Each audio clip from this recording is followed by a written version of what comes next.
Bonjour, bienvenue au forum des collèges-lycées. Aujourd'hui, jeudi, c'est spécial le collégien, c'est la 5e édition. Et j'ai avec moi un nouveau reporter d'un jour, peut-être de toujours, Romain.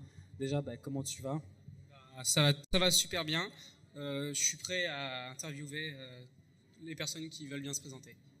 C'est parfait, on a déjà notre invité. En plus, tu fais très sérieux avec ton calepin, on y croit beaucoup. Moi-même, je suis vraiment bluffé. C'est fait exprès. Merci. Et je vais te laisser présenter notre invité du jour.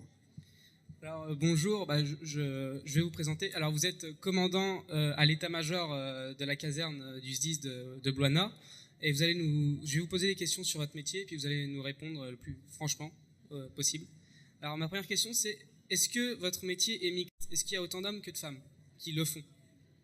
Alors le métier est mixte, mais il y a plus d'hommes que de femmes, puisqu'il y a environ 10% de personnel féminin, si je puis dire. Mais seulement les personnes qui montent dans les camions, ou aussi les personnes qui... je sais que chez les pompiers, il y a aussi d'autres services. Même dans les autres services, il y a plus d'hommes que de femmes? Non, alors à l'état-major, on a un service qu'on appelle de personnel administratif et technique. Il y a à peu près une quarantaine de personnes. C'est ces personnes-là qui font tourner la boutique, entre guillemets, et là, il y a beaucoup plus de femmes. Mais ce n'est pas des femmes qui partent en intervention. D'accord. Y a-t-il des conditions particulières pour faire votre métier? Est-ce que pompier, il faut avoir quelque chose déjà en soi, ou on peut tout apprendre?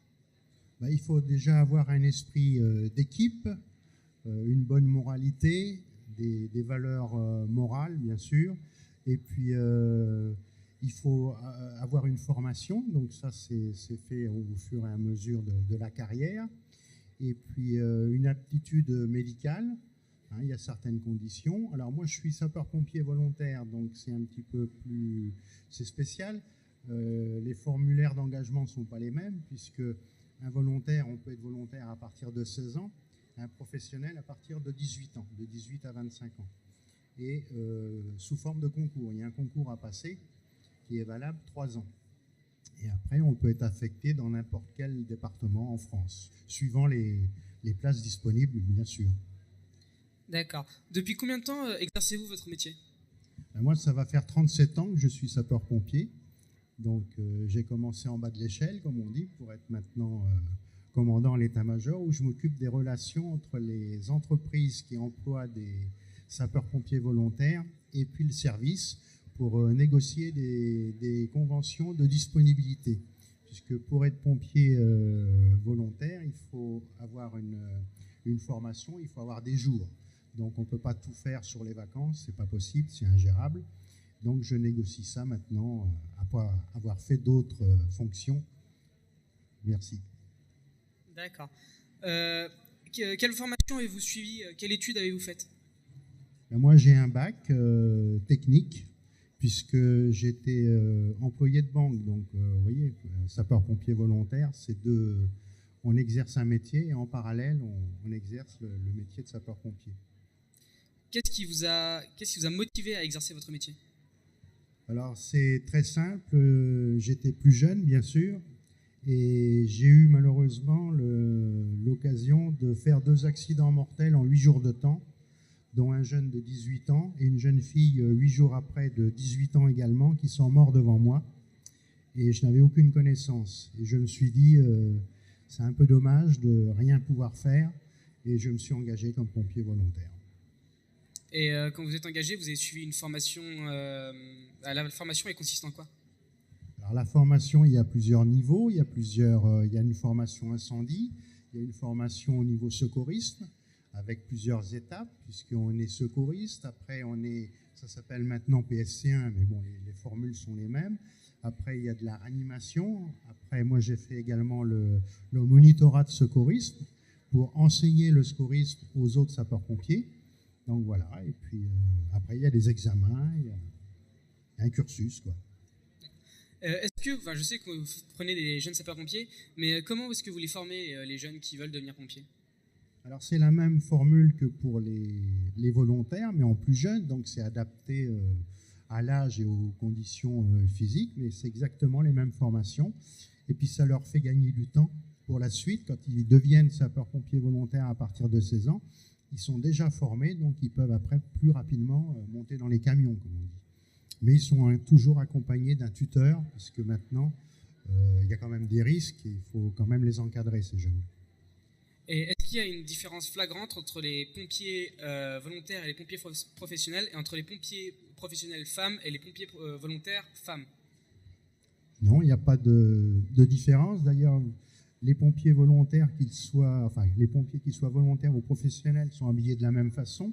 Donc, quand vous voyez une équipe qui intervient, vous ne savez pas s'ils sont professionnels ou volontaires, et on a exactement les mêmes formations et les mêmes missions à assurer. Il n'y a pas deux pompiers à deux vitesses. D'accord. D'après votre avis personnel, votre avis à vous, est-ce que c'est plus un métier d'homme ou un métier de femme? Je crois que la mixité est bonne. Je vais vous donner un exemple. Quand vous êtes dans une ambulance et puis que vous avez une femme à soigner et à examiner, s'il n'y a que des hommes, c'est des fois quelque peu gênant, puisqu'on a des gestes à faire, à déshabiller notamment. Dans une ambulance, quand il y a une femme, ça se passe toujours mieux. Elles se sentent un petit peu plus en confiance et je pense que c'est bien. Par contre, on ne peut pas mettre que des femmes, parce que quand vous ramassez quelqu'un qui fait 120 ou 130 kilos ou plus, si on a 3 femmes, c'est pas toujours évident. Donc la mixité est bonne, je pense. Et par rapport au risque, est-ce qu'une femme risque plus ou moins qu'un homme sur une intervention? Non, puisqu'on a la même formation. D'accord. Moi, j'ai plus de questions. Willy? Moi, j'ai pas de questions. J'ai juste une question insignifiante. Est-ce que vous faites encore la distribution des calendriers des pompiers? Pardon, Est-ce que vous faites encore la distribution des calendriers des pompiers? Moi, je ne la fais plus, mais ça existe toujours. Alors, ce qu'il faut savoir, c'est que la récolte des fonds des calendriers sert aux œuvres sociales des amicales, notamment parce qu'il y a des fois des accidents en ou hors service commandés, et les assurances ne couvrent pas forcément tous les accidents, donc on est obligé des fois d'accorder des aides. Et l'autre jour, j'ai accordé, puisque je suis également trésorier de l'Union des sapeurs-pompiers de la région centre, une maison qui avait brûlé, et les gens étaient plus ou moins bien assurés, donc on participe pas à la reconstruction, mais au moins à l'équipement ménager, choses comme ça. Ok, c'est bon à savoir, parce que justement, quand vous passez tout ça, c'est pas forcément tout le monde qui est au courant, en fait. Donc c'est une question en fait que je me posais. Mais sinon, j'ai pas vraiment d'autres questions. Ah si, j'en ai une dernière en fait pour faire une petite conclusion.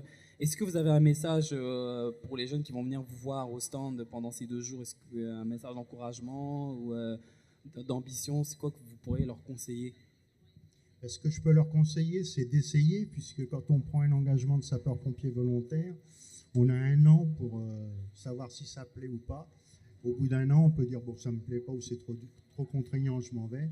Comme le service peut dire vous faites pas l'affaire parce que vous participez pas aux formations ou aux manœuvres, et vous arrêtez. Mais je pense que c'est intéressant parce que moi je l'ai vécu et je le vis encore.